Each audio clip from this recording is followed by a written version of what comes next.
সঙ্গে সঙ্গে হিসাব করতে হবে কয়টি রো রয়েছে। তো এখানে কয়টি রো রয়েছে দেখো তো, 1 2 3 4টা। তাহলে টি আর এরকম আসবে কয়টা, 4 বার। টি আর শুরু হবে, টি আর ক্লোজ হবে, টোটাল 4 বার। তারপরে প্রথম যে টি আর তার ভিতরে থাকবে কি, টি এইচ, টেবিলের হেডলাইন। এটা একটা হেডলাইন, এটা একটা হেডলাইন। কয়টা হেডলাইন, 2টা। সো টি এইচ হবে 2টা। আমাদের এটা শর্টকাট বুদ্ধি আর কি মনে রাখার। তাহলে পরের টি আর এর জন্য আমরা বলে দিয়েছি প্রথমটায় শুধু টি এইচ হয়, পরেরগুলোতে টিডি, টেবিলের ডাটা। সো এটা একটা ডাটা, এটা একটা ডাটা। তাহলে একটা টিডি, একটা টিডি, 2টা টিডি হবে পরের রোতে, তারপরের রোতেও 2টা টিডি, তারপরের রোতেও 2টা টিডি। এই জিনিসগুলো যদি ঠিক থাকে তাহলে তুমি যে কোনো টেবিল তৈরি করতে পারবা ওয়েব পেজের ভিতরে। হ্যালো বন্ধুরা, আশা করি সকলে ভালো আছো। আজকে তোমাদের সামনে আবার যে বিষয়টি নিয়ে হাজির হয়েছি তোমাদের জন্য খুবই গুরুত্বপূর্ণ, একটু ভালো করে খেয়াল করবা। তোমাদের যে 38তম ক্লাস রয়েছে, অর্থাৎ আইসিটি যে শর্ট সিলেবাসটা, সেই শর্ট সিলেবাসের 38তম ক্লাসে যে টপিক নিয়ে আমরা আলোচনা করবো সেটি হচ্ছে ওয়েব পেজের টেবিল তৈরি করার জন্য যে ট্যাগ সময় ব্যবহার করা হয় সেটি নিয়ে আমরা আলোচনা করবো। অর্থাৎ ধরো এটি একটা ওয়েব পেজ, ঠিক আছে, এখানে একটা টেবিল ইনসার্ট করবা। কেন টেবিল ইনসার্ট করবা একটু ভালো করে খেয়াল করো। ধরো আমি এখানে লিখলাম, একটু ভালো করে খেয়াল করো, ভূমি বরাবর, এই ভূমি বরাবর যে অংশটা থাকে সেটিকে বলা হয় রো। এটা মনে রাখবা, ঠিক আছে। ভূমিতে রোড থাকে, রাস্তা, রোড, এই রোড থেকে আসলে রো ভূমি বরাবর, ঠিক আছে। অর্থাৎ এই রকম বরাবর যেগুলো থাকবে সেগুলো হবে রো, আর লম্বা বরাবর যেগুলো থাকবে সেগুলোকে বলা হবে কলাম। এই কথাটা আমাদের মনে রাখতে হবে, ঠিক আছে। রো এবং কলাম, আমার কথাটা কি বুঝে গেছে? রো এবং কলাম, এই দুটো জিনিস যদি তুমি মনে রাখো তাহলে তোমার কাছে টেবিল খুব ইজি হয়ে যাবে। তাহলে একটু দেখো তো, রো আছে কি বরাবর, ভূমি বরাবর। তাহলে এই রকম দেখো, এই অংশে কয়টা তথ্য লেখা আছে, রাকিব একটা আছে, উল একটা আছে, 2টা তথ্য, কিন্তু তথ্য রাখার জায়গা আছে 1টা 2টা 3টা, ঠিক আছে। তার মানে এইটা একটা রো, ঠিক আছে, টেবিলের একটা রো এটা। আমার কথাটা কি বুঝে গেছে? টেবিলের 1 নাম্বার রো, 2 নাম্বার আর একটা রো আছে যেখানে রয়েছে শুধুমাত্র হাসান, কিন্তু তথ্য রাখার জায়গা 1টা 2টা 3টা রয়েছে। আমার কথাটা কি বুঝে গেছে? তার মানে তথ্য রাখার জায়গা রয়েছে কয়টা, 3টা। তাহলে কলাম হবে 3টা। ক্লিয়ার? আর এখানে রো আছে কয়টা, এই একটা, এই একটা, 2টা। ক্লিয়ার? তার মানে এই টেবিলের জন্য টেবিলের ডাটা হবে রো প্রথমে থাকে, এটা মনে রাখবা। টেবিল লেখার নিয়ম হলো রো ইন্টু কলাম। তোমরা যারা সায়েন্সে আসো তারা ম্যাট্রিক্স করছো অলরেডি, তোমাদের হায়ার ম্যাথে রয়েছে ম্যাট্রিক্স। সেখানে ম্যাট্রিক্সে দেখবা খুব সুন্দর করে রো কলামের কথা লেখা থাকে। তাহলে এই টেবিলটাকে কী হিসাবে প্রকাশ করা হয়, কোন ধরনের ম্যাট্রিক্স? রো কয়টা, 2টা, কলাম কয়টা, 1টা 2টা 3টা, 3টা। তাহলে এই টেবিলটা হবে 2 ইন্টু 3। আমার কথাটা কি বোঝা গেছে? প্রথমটা রো, পরেরটা কলাম, রো কলাম। তাহলে রো আছে 2টা, কলাম আছে 1টা 2টা 3টা, অর্থাৎ কয়টা তথ্য রাখা যাবে, 3টা। ক্লিয়ার? তো রো কলামের বিষয়টা গেছে। তাহলে এখন আসো টেবিল রো। আমরা কিন্তু আসলে কলাম নিয়ে হিসাব করব না। কেন হিসাব করবো না জানো? এই রোতে ধরো 3টা ডাটা লাগার জায়গা রয়েছে, এই রোতে কয়টা রয়েছে, 1টা 2টা 3টা অংশ রয়েছে। ক্লিয়ার? তাহলে কলাম আসলে 3টা। তাহলে এই ডাটাগুলো যদি আমি রেখে দিই তাহলে কিন্তু আমার কলাম হয়ে যায়। আমার কথাটা কি বুঝে গেছে? তো সেই কথা থেকে আসলে এখানে একটা ট্যাগ ব্যবহার করা হয় টেবিলের জন্য, সেই ট্যাগটাকে বলা হয় হলো টিআর। এটা আসলে টেবিলের রো, যেটাকে সবা। পার্থক্য তৈরি করার জন্য হেডলাইন কোনটা, উদ্ভিদ আর প্রাণী, এটা হেডলাইন, আর ভিতরে যেগুলো থাকবে এগুলো আসলে পার্থক্য, ঠিক আছে। তার মানে এই প্রথম অংশটা হলো হেডলাইন, এটা দেখে বুঝবে যে এই পার্থক্যগুলা কাদের, উদ্ভিদ এবং প্রাণীর, ঠিক আছে।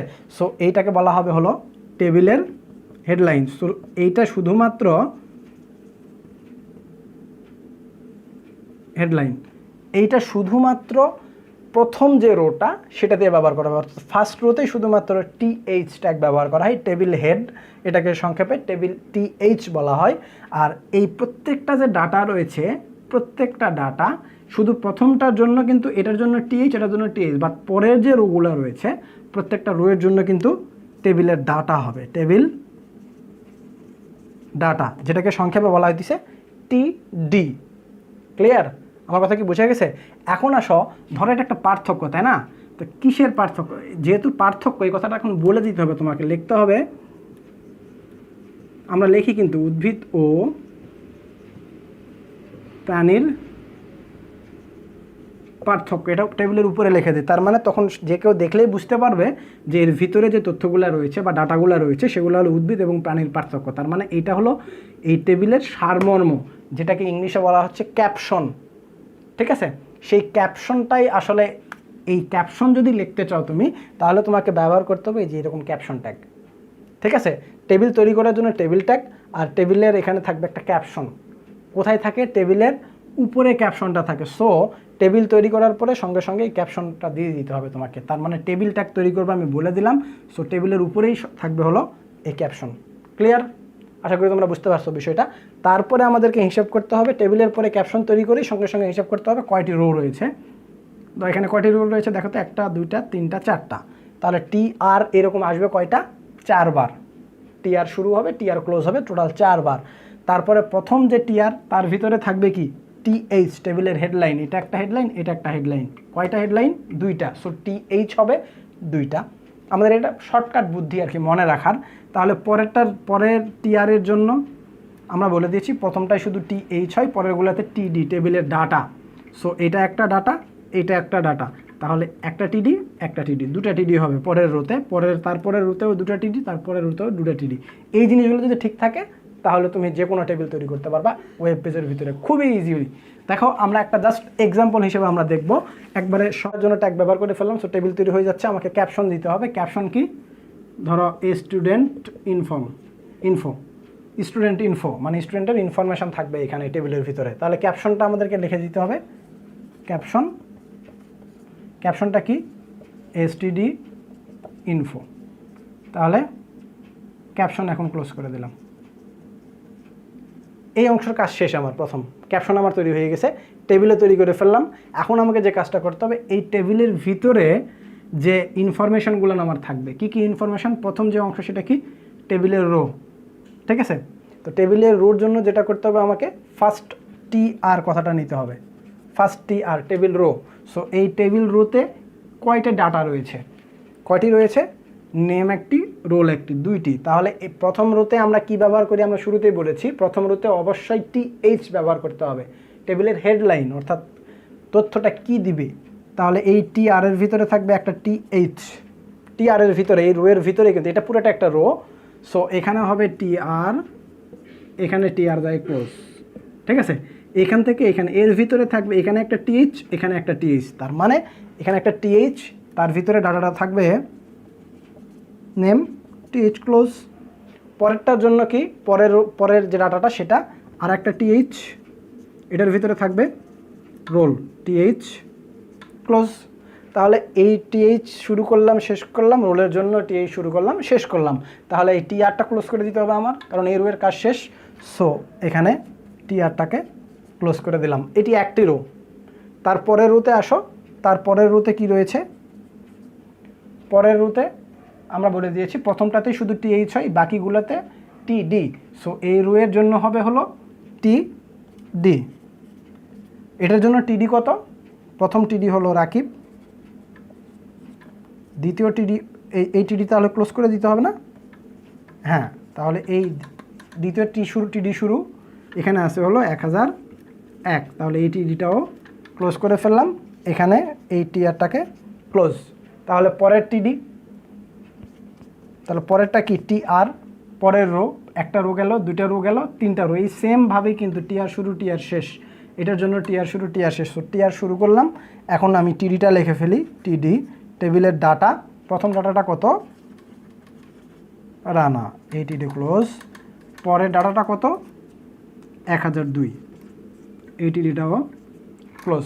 সো এই টিডিও ক্লোজ হয়ে গেছে, এই টিডিও ক্লোজ হয়ে গেছে। এখন আমাকে কি ক্লোজ করতে হবে? টি আরটা ক্লোজ করতে হবে। মানে এই রোটা শুরু করেছিলাম, এই রোটা এখন শেষ করে দিতে হবে। মানে এই টি আরটা এখানে ক্লোজ করে দিই, জায়গা আমাদের কম। সো এই টি আরটা ক্লোজ করে ফেললাম। এখন দেখো টেবিলটা কিন্তু আমার ক্রিয়েট হয়ে গেছে।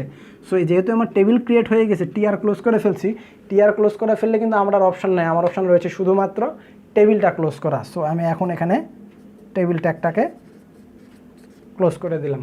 ঠিক আছে, তো আশা করি তোমরা বিষয়টা বুঝতে পারছো। খুবই ইজি ট্যাগ তৈরি করা টেবিলের জন্য। তো এটা আমি একটু মুছে দেই, এই অংশটা মুছে দেই আমি, এই অংশটা আমাদের দরকার নাই। সো আমরা বোঝানোর জন্য শুধুমাত্র ইউজ করেছি। আমাদের কোনো কোয়েশ্চেন অলরেডি হয়তো যারা জানো তোমরা, তোমাদের মাথায় কোয়েশ্চেন চলে আসছে যে আমাদের টেবিলের ট্যাগের মধ্যে ভুল রয়েছে। কি ভুল রয়েছে? একটু খেয়াল করো, আমরা যে টেবিলটা তৈরি করেছি, টেবিলটা শুরু করলাম, টেবিলটা শেষ করলাম। তুমি টেবিল তৈরি করলা, কিন্তু একটা বিষয় কি, তুমি রোয়ের কথা বলে দিয়েছো, কলামের কথাও বলে দিছো, তার মানে টেবিলের ডাটাও বলছো, টেবিল হেডও বলছো, কয়টা রো আছে সেইটাও বলে দিছো, কিন্তু একটা বিষয় কি, তুমি কিন্তু বলো নাই যে টেবিলে কোনো দাগ থাকবে কি না, দ্যাট মিন্স কোনো বর্ডার থাকবে কি না টেবিলের। তাহলে যদি তুমি টেবিলের বর্ডার না বলে থাকো, তাহলে কি হবে জানো, যদি এতটুকু ট্যাগই ব্যবহার করো টেবিল ট্যাগ, তাহলে সে কি করবে, বিষয়টা এইরকম, তোমাকে ফলাফলটা দেখাবে এইভাবে। তার মানে তুমি কোনো বর্ডার তৈরি করোনি, তার মানে টেবিলের চারদিকে যে বক্স থাকবে সেই বক্সটা তুমি দাওনি।